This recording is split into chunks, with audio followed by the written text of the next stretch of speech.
الحمدللہ رب العالمین والصلاة والسلام علی رسولہ الکریم وعلی آلہ واصحابہ اجمعین، اما بعد، اعوذ باللہ من الشیطان الرجیم، بسم اللہ الرحمن الرحیم۔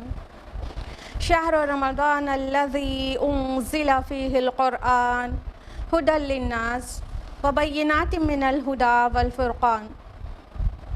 بسم اللہ الرحمن الرحیم۔ رب اشرح لی صدری ویسر لی امری واحلل عقدۃ من لسانی یفقہوا قولی۔ میرے عزیز سامعات، درس قرآن مجید میں آپ سبھی کا تہہ دل سے خیر مقدم ہے۔ السلام علیکم ورحمۃ اللہ وبرکاتہ۔ کیسے آپ سبھی لوگ؟ الحمدللہ۔ اللہ تعالیٰ کرے کہ آپ اچھے رہیں، خوشحال رہیں۔ اللہ تعالیٰ آپ کو کووڈ-19 جیسے پینڈیمک سے اپنی مخصوص حفاظت میں رکھے اور آپ کے بچوں کو بھی، اور اللہ تعالیٰ کرے کہ ہمارے ایمان کی بھی حفاظت ہو اس پرفتن دور میں، اور ہم جئیں تو ایمان کے ساتھ اور فوت ہوں تو ایمان پر، آمین۔ درس قرآن مجید میں کون سی سورہ چل رہی ہے؟ سورہ طٰہٰ۔ اگر آپ لوگوں کی یادداشت اچھی ہے تو بتائیے، ایک ہفتے پھر گیپ ہو گیا نا، لاسٹ ویک عاشورہ تھی، اس وجہ سے گیپ ہو گیا۔ تو 2 ویکس پہلے ہم لوگوں نے سورہ طٰہٰ کی کس آیت تک ڈیٹیل میں مکمل کر لیا تھا؟ 79۔ ویری گڈ، یاد ہے سب کو، ماشاء اللہ۔ اللہ تعالیٰ آپ کے علم میں اور یادداشت میں اضافہ کرے۔ تو ہم لوگ کوئک ریویژن لیں گے لاسٹ 2 ویکس پہلے کا، اور وہ لاسٹ ٹائم جو ہم لوگوں نے جانا تھا وہ آیت نمبر 71 سے 79 جانا تھا، اس لیے سورہ طٰہٰ کی آیت نمبر 71 to 79 کا ایک بہت جلدی سے ریویژن کر لیتے ہیں۔ تو جب موسیٰ علیہ السلام نے اپنا وہ معجزہ دکھایا تھا، وہ اژدہا بن گیا تھا جو ان کا عصا، تو سارے جادوگر سجدے میں گر پڑے تھے۔ تو اس نے کہا، فرعون نے کہا کہ کیا تم موسیٰ پر ایمان لے آئے؟ ابھی میں نے تم سے کہا بھی نہیں ایمان لانے کو۔ اور پھر اس نے ایک پولیٹیکل اپنی چال کھیلی، اور وہ کیا تھی کہ کہا اچھا یہی تمہارا گرو ہے، یہی تمہارا سب سے بڑا ہے، یہی سب سے بڑا جادوگر ہے، تم اس کے چیلے ہو۔ یہاں پہ دکھایا گیا ہے کہ مطلب مقابلہ ہوا، ورنہ تم اندر سے سب ملے ہوئے ہو، یہ کہہ کر باقی عوام کو گمراہ کیا، اور ان لوگوں کو، جادوگروں کو جو سجدے میں گر گئے تھے یعنی ایمان لے آئے تھے، ان کو کہا کہ تم کو میں چھوڑوں گا نہیں، اور تمہارے اپوزٹ لمز چاپ آف کرا دوں گا، اور تم کو کھجور کے تنے پر سولی دوں گا، اور پھر تب تمہیں معلوم ہو جائے گا کہ کس کا عذاب باقی رہنے والا ہے۔ تو اس کے بعد جادوگروں کے ایمان کی پختگی آپ نے دیکھی تھی، تفصیل سے سنی تھی لاسٹ ٹائم، کہ انہوں نے کہا، سب نے جو ابھی ایمان لے کر آئے تھے مومنین، یعنی جو جادوگر تھے اس سے پہلے، ان لوگوں نے کہا کہ ہم ہرگز تم کو ترجیح نہیں دیں گے جبکہ اللہ تعالیٰ نے ہم پر کھول دیا ہے کہ کیا حق ہے، اور تم سے جو کرتے بنے کر لو، فقد ما انتقاض، تم سے جو کرتے بنے کر لو، اب تو ہم پلٹنے کے نہیں، اور تم کر بھی کیا سکتے ہو، صرف دنیا کی زندگی کا فیصلہ کر سکتے ہو۔ سبحان اللہ، اتنا پختہ ایمان۔ اور ان کا ایمان آخرت پر بھی ایسا زبردست ہو گیا تھا کہ وہ کہنے لگے سبھی جادوگر کہ ہم تو اللہ پر ایمان لا چکے ہیں، وہ ہمیں بخش دے گا ہماری خطاؤں کو، اور جو تم نے ہم سے جادو کرنے پر ہم کو مجبور کیا، وہ بھی ہم اللہ سے دعا مانگیں گے کہ اللہ تعالیٰ ہم کو بخش دے، اور باقی رہنے والا تو اللہ ہے، اور بہتر بھی اللہ ہی ہے، اس کا جواب دیا۔ پھر آگے بتا دیا گیا کہ مجرم کون ہے۔ وہاں پر فرعون مجرم کہہ رہا تھا ان جادوگروں کو جو موسیٰ علیہ السلام پر ایمان لے آئے تھے، تو آیت نمبر 74 میں واضح کر دیا گیا کہ مجرم ایکچولی کون ہے۔ جو رب اور رسول کی نہیں مانتا وہ روز آخرت مجرم کی حیثیت سے آئے گا، اور جہنم میں بہت ذلت و خواری کے ساتھ ڈال دیا جائے گا، اور جس نے رب اور رسول کی مانی اس کے لیے عمدہ باغات ہیں، اور جس کے دامن میں نہریں بہتی ہیں، اور یہ بدلہ ہے اس کا جن لوگوں نے اپنے آپ کو پاک کیا، اور لاسٹ ٹائم ہم نے آپ کو تزکیے کی ڈیٹیلز بتائی تھی۔ ٹھیک ہے. پھر اس کے بعد آگے ہے آیت نمبر 77 میں کہ اللہ تعالیٰ نے موسیٰ علیہ السلام کو حکم دیا کہ ہمارے بندوں کو راتوں رات لے کر نکل جاؤ، یعنی ہجرت کا حکم آ گیا. تو موسیٰ علیہ السلام نے جتنے مومنین تھے جن کی اکثریت بنی اسرائیل کی تھی اور کچھ ظاہر مصری بھی تھے اس میں، تو ان سب کو لے کر موسیٰ علیہ السلام چلے. لیکن ان کے سامنے کیا تھا؟ بحر احمر یعنی ریڈ سی تھا. تو اس وقت سویز نہر تو تھی نہیں، تو ریڈ سی سے لے کر میڈیٹرینین سی تک کا پورا راستہ کھلا ہوا تھا. لیکن وہاں پر بہت سی فوجی چھاونیاں ہوا کرتی تھیں فرعون کی، تو اس وجہ سے موسیٰ علیہ السلام نے پلان کیا ہوگا کہ وہ ریڈ سی کے کنارے کنارے ساحل سمندر سے لمبا سفر کر کے نکل جائیں. لیکن جب فرعون نے اپنا پورا لشکر لے کر تعاقب کیا موسیٰ علیہ السلام اور بنی اسرائیل کا، تو سامنے اب ریڈ سی آ گیا اور وہ پیچھے سے سب گر چکے تھے. اب ان کو سمندر سے پار جانے کے علاوہ کوئی راستہ نہیں بچا تھا. تو پھر جانتے ہیں آپ سبھی کو کہ اس کے بعد کیا ہوا. اللہ تعالیٰ نے موسیٰ علیہ السلام کو حکم دیا کہ وہ اپنا عصا سمندر پر مارے، اور انہوں نے مارا اور سمندر پھٹ کر دو چٹانوں کی شکل میں کھڑا ہو گیا. اور صرف چٹان ہی نہیں بن گیا، سمندر بیچ میں خشک راستہ بن گیا، اور موسیٰ علیہ السلام بنی اسرائیل کو لے کر وہاں سے گزر گئے. پیچھے سے فرعون اور اس کے لشکر نے تعاقب کیا، اور وہ جب پورے کے پورے سی ایریا میں آ چکے تھے، جو بعد میں خشک ہو گیا تھا، اس ایریا میں جب آ چکے تھے تو پھر سے پانی بن گیا اور سب کے سب وہیں پر غرقاب ہو گئے. اللہ تعالیٰ نے آیت نمبر 75 میں کنکلیوڈنگلی یہ کہا کہ فرعون نے اپنی قوم کو گمراہ کیا اور ہدایت نہیں دی. مطلب کہ وہ کنگ تھا، اگر وہ ایمان لے آتا تو اس کا پورا کنگڈم بھی ہائی چانسز تھے سب کے سب ایمان لے آتے. لیکن وہ نہیں لایا تو باقی لوگ بھی اس کو بلائنڈلی فالو کرنے میں نہیں لائے، اور فائنلی ان کا نتیجہ کیا نکلا؟ سب گمراہ ہو گئے. دنیا میں تو چھوٹی سی پنشمنٹ ہی کہا جائے گا لیکن عبرتناک تھی، لیکن آخرت میں تو بڑی پنشمنٹ ہوگی. اللہم لا تجعلنا منہم. یہ تھا لاسٹ ٹائم کا ریویژن. اب ہم لوگ آیت نمبر 80 آنورڈز جانیں گے آج. Now ready every body? اعوذ باللہ من الشیطان الرجیم، بسم اللہ الرحمن الرحیم. آیت نمبر 80 ہے، یا بنی اسرائیل قد انجیناکم من عدوکم وبعدناکم جانب الطور الایمن. اے بنی اسرائیل، ہم نے تم کو نجات دی تمہارے دشمن سے، پھر ہم نے تم کو بلایا کوہ طور کی داہنی جانب. وَنَزَّلْنَا عَلَيْكُمُ الْمَنَّ وَالسَّلْوَىٰ، اور تم پر من اور سلوہ نازل کیا.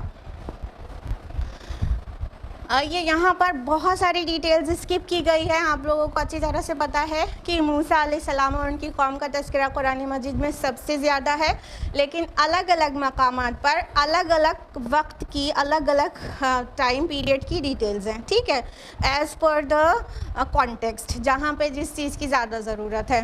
تو جب سمندر کو عبور کر کے موسیٰ علیہ السلام بنی اسرائیل کو لے کر صحرائے سینا میں پہنچے، اس کی پوری ڈیٹیل سورہ اعراف کے رکوع نمبر 16 اور 17 میں ہے.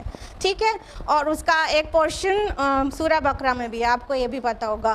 ٹھیک، تو وہ یہاں پر وہ پوری چیزیں اسکپ کر دی گئی ہیں کہ کس طرح سے وہ بنی اسرائیل موسیٰ علیہ السلام کے ساتھ ساتھ صحرا میں پہنچے، اور جب صحرا میں داخل ہوتے ظاہر ہے کھانے پینے کے لیے ان کے پاس کچھ نہیں تھا، تو ان 40 سالوں تک وہ بنا مطلب کمائے صحرا میں کس چیز سے فیڈ کیے جاتے رہے؟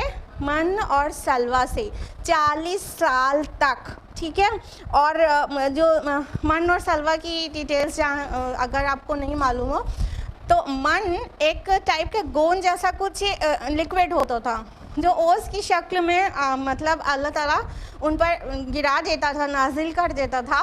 اور جب یہ صبح کو اٹھتے تھے تو جیسے شبنم ہوتی ہے نا، یہ والی شبنم نہیں، ہاں شبنم جانتے ہیں نا، ڈیو ڈراپس نا، تو جو شبنم کی طرح ان کو من